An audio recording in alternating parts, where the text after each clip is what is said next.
All right. We're at day 2 of the Montgomery County tax sale. Yesterday, the room was overcrowded. I think that it might have been the most people I've seen at the Montgomery County tax sale since I've been going. And a lot of people said, man, you're the reason so many people are down here looking at them videos. No. Just like I want a deal, they want a deal too. So I don't mind it being overcrowded. Don't mind at all. Everybody get a piece of it. But having said that, the prices were higher, much higher on day 1 than I've ever seen. So it was kind of discouraging at first. You know, I was thinking, man, I'm not gonna be able to get any properties. My daughter, she bid on probably 30 properties, and I think she only got 1 or so. And then finally, after the lunch break, some of those people didn't come back. I imagine there were a lot of properties that were bid on that people did not pay for, and that's a big no-no. They ban you from coming in for that. But anyway, so I was able to get a few properties. I think we ended up with 40 properties yesterday and spent right at 88,000. So we spent about 88,000 on 40 properties yesterday.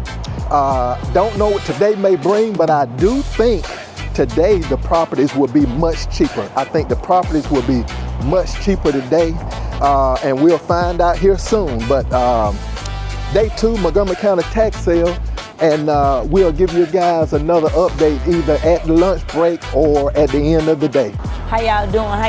We got some heavy hitters out there today and yesterday. I bid it on about 30 to 35 properties on yesterday. I was only able to get 1. I was only able to get 1 yesterday. Came in today at 10, then secured 3 so far. I plan on spending between 40 and 45,000 roughly, but I'm nowhere near that. I probably spent so far about 8,000.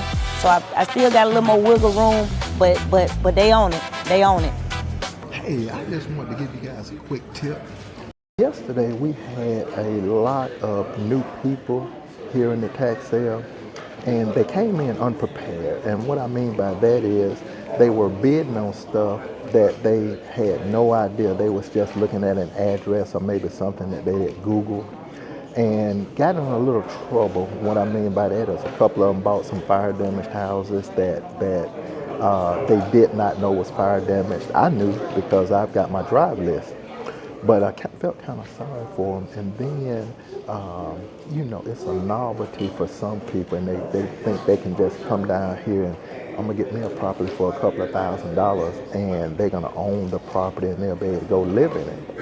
Well, that is the furthest thing from the truth. It's way more to it than that. It's a whole lot more to it than that.